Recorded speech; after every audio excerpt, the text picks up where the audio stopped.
조합제TV 시청자 여러분 안녕하십니까. 2019년 3월 10일 일요일 오후 4시입니다. 지금 미국의 핵 전문가들 사이에서는 이번에 김정은이가 트럼프의 미친놈 전략에 당했다 하는 이야기를 하는 사람들이 생기고 있습니다. 미친놈 전략이란 영어로는 Madman Theory입니다. Madman Theory. 광인의 전략. 이 단어를 누가 먼저 만들었느냐에 대해서는 약간 이설이 있는데 가장 유명한 사람은 닉슨입니다. 닉슨이 월남전 때 월남으로 하여금 닉슨은 핵폭탄까지 쓸 수 있는 사람이다 하는 것을 보여주기 위해서 하노이 근방을 맹폭격한 적이 있습니다. 그래서 협상장으로 끌어들여 가지고 유리한 고지를 점령하기 위해서. 그래서 나는 미친 척 행동하겠다. 적에게는 가장 두려운 상대가 저 사람은 어떻게 나올지 모른다. 핵폭탄도 쓸 수 있다. 라고 생각하도록 해야 된다. 여기서 나온 말이 Madman Theory인데 그보다는 그 전에 허먼 칸이라든지 헨리 키신저 같은 사람도 이 핵 전략으로서의 미친 사람 이론이라고 그럴까요? 그런 것을 설파한 적은 있습니다. 족보로 올라가면, 더 따라 올라가면 이승만 대통령과 연결이 되는데 그건 나중에 제가 설명을 드리겠습니다. 자, 그러면은 트럼프는 어떻게 해서 김정은의 혼을 뺐느냐 하는데, 김정은을 다룰 때 트럼프가 지금까지 한 행동을 보면은 극에서 극입니다. 2017년에는 리틀 라켓맨 하면서 화염과 분노 뭐 이런 이야기를 하면서 금방 때릴 것처럼 행동을 하다가 갑자기 이 싱가포르 회담 직후부터는 말이 180도로 바뀝니다. 뭐라고 하느냐? 나는 김정은과 사랑에 빠졌다. 김정은으로부터 아주 아름다운 편지를 받았다. 아름다운 편지라고 그랬어요. 뷰티풀 레터라고 그랬습니다. 또 김정은은 위대한 지도자다. 이번에도 하노이에서 만났을 때 위대한 지도자라고 했습니다. 그러면서 특별한 인간관계가 있다. 이렇게 이야기를 했어요. 저는 김정은이가 트럼프의 그 말을 다 보고를 받고 매우 흐뭇해했을 것이라고 생각합니다. 이 북한 지도자가 미국 대통령으로부터 칭찬을 받는다는 것은 얼마나 기분 좋은 일입니까? 원래 이 독재자는 아부에 약한 겁니다. 그런데 미국의 정책은 어떻게 되는 건지 참 혼란스러웠습니다. 왜냐하면 볼턴은 1년 내에 비핵화를 해야 된다고 하고, 비건은 좀 애매모호한 이야기를 하고, 트럼프는 또 어떤 때에 가서는 뭐라고 하느냐 하면은 서둘 필요 없다. 서둘 필요 없다. 이렇게 이야기하는 거예요. 그러니까 북한은 지금 김정은은 몰라도 그 밑에 실무자들은 아주 난감했을 것입니다. 지금 볼턴 이야기가 다르고 트럼프 이야기가 다르고 폼페이오 이야기가 다르고 비건 이야기가 달라가지고 이게 어느 것이 미국 정책인지 잘 모르겠다. 그런데 전체적 흐름의 방향은 미국은 이제 북한이 원하는 단계적 핵 폐기로 간다. 단계적. 북한이 조금 내놓으면은 미국도 조금 내놓는다. 드디어 북한이 원하는 방향으로 끌려오겠구나 해서 이번에 목표를 어디에 잡았느냐 하면 빅딜이 아니고 스몰딜을 한다. 영변 시설 폐기하겠다. 그 대신 미국은 제재를 해제하라. 이런 아이디어를 가지고 이제 김정은이가 온 겁니다. 그런데 비건과 이 김혁철 사이에서는 합의가 이루어지지 않았어요. 합의가 이루어지지 않았지만은 김정은은 자신을 가졌을 것입니다. 자기를 그렇게 좋아하고 자기를 이렇게 올리는 트럼프가 또 국내에서 상당히 어려운 처지에 처하니까 1대1로 단판만 지으면은 이길 수 있다. 또는 합의를 이룰 수 있다라는 생각을 가지고 아마 실무자들보다는 더 낙관적인 전망을 가지고 하노이에 왔다고 봅니다. 그런데 트럼프와 딱 막상 만나서 첫날 만찬을 먹으면서 대화를 할 때 아차 했을 것입니다. 왜냐하면 트럼프가 스몰 딜이 아니라 빅딜을 가지고 왔어요. 딱 양자택일을 던졌습니다. 양자택일 하라고. 뭐냐? 북한 영변 가지고는 안 된다. 완전한 비핵화를 하라. 완전한 비핵화를 하라. 거기에는 생화학 무기 플러스 북한 인권 문제도 해결해야 된다. 그러면은 우리가 북한을 도와주겠다. 제재 푸는 건 물론이고 북한을 적극적으로 도와주겠다. 도와주려는 나라 많지 않느냐? 한국도 있고 일본과 수교하면 또 돈이 들어오지 않느냐? 또 일본과는 납치자 문제가 있으니까 그거 해결하라. 이렇게 엄청난 큰 카드를 던져버린 겁니다. 그러니까 딱 양자택일이죠. 완전한 핵폐기를 하라. 아니면은 제재는 계속된다. 그 다음날까지 김정은은 잠 안 자고 고민했을 겁니다. 그 다음에 두 사람이 정식으로 딱 만나서 맞추어 보니까 이게 김정은이가 받을 수 없는 카드였어요. 북한의 이번 회담 전략은 예상이 가능했습니다. 달라진 게 하나도 없었어요. 그러나 달라진 것은 트럼프였습니다. 더구나 김정은은 싱가포르 회담에서 트럼프를 속였다고 속으로 쾌재를 불렀죠. 사실 싱가포르의 합의문은 김정은의 일방적 승리입니다. 거기는 핵 폐기란 말 없어요. 한반도의 비핵화 해가지고 미국도 같이 승리를 보여야 된다. 즉 한미동맹 해체, 뭐 주한미군 철수, 해후산 철거까지 다 포함된 거고, 더구나 김정은으로서는 더 낙관했던 것이 싱가포르 회담장 나가자마자 트럼프가 한미연합훈련은 북한을 자극하는 것이다. 돈도 든다. 중단. 이렇게 하니까 김정은은 얼마나 놀랐겠습니까? 쾌재를 불렀겠죠. 야, 트럼프를 다루는 것은 이제 자신이 있다. 이렇게 된 거죠. 그런데 하노이에서 딱 만나니까 싱가포르에서 합의한 그것을 미국은 일방적으로 자기들 유리한 쪽으로 해석을 하는 거예요. 뭐냐면은 한반도의 비핵화를 북한은 한미동맹 해체에 중점을 두어서 해석을 하는데 미국은 한반도의 비핵화, 그건 북한의 비핵화잖아. 그럼 뭐 남한에 핵이 없는데 이건 북한의 비핵화다.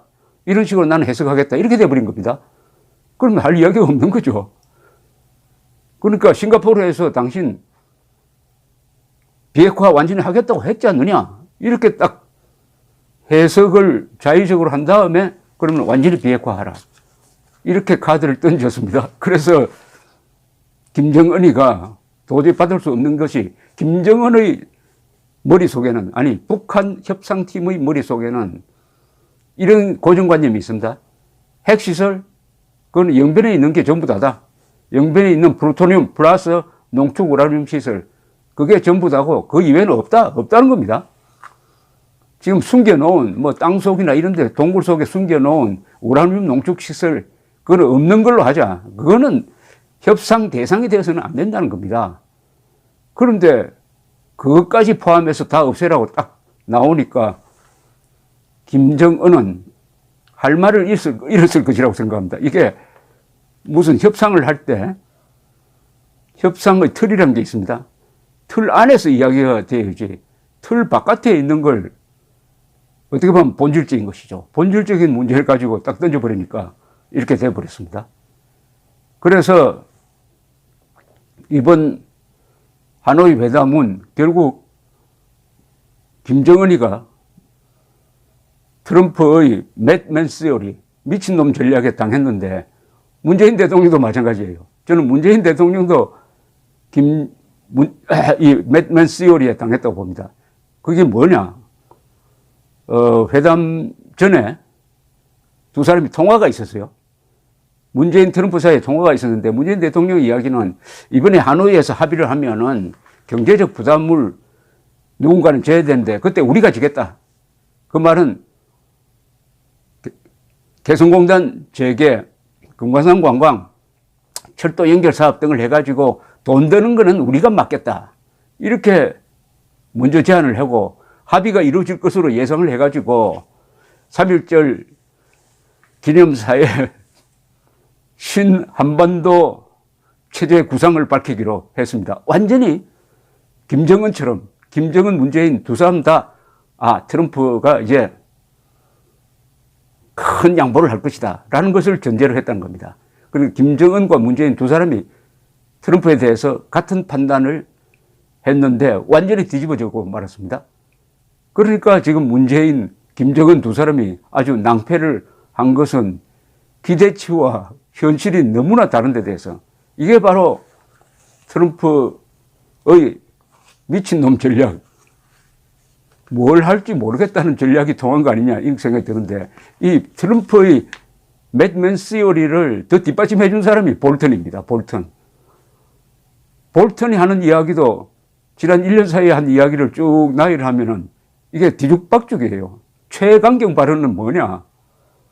리비아식으로 해결하겠다 했습니다. 리비아식으로 해결한다는 것은 그 말대로만 해석하면은 김정은 정권 무너뜨려 버리고 핵을 폐기하겠다는 겁니다. 리비아가 그렇게 했거든요. 미국이 리비아에 압력을 넣어가지고 핵 개발 중단시킨 다음에 2011년 아랍의 봄 시위가 일어나니까 카다피를 버려버렸습니다. 그리고 카다피가 노상에서 맞아 죽었어요.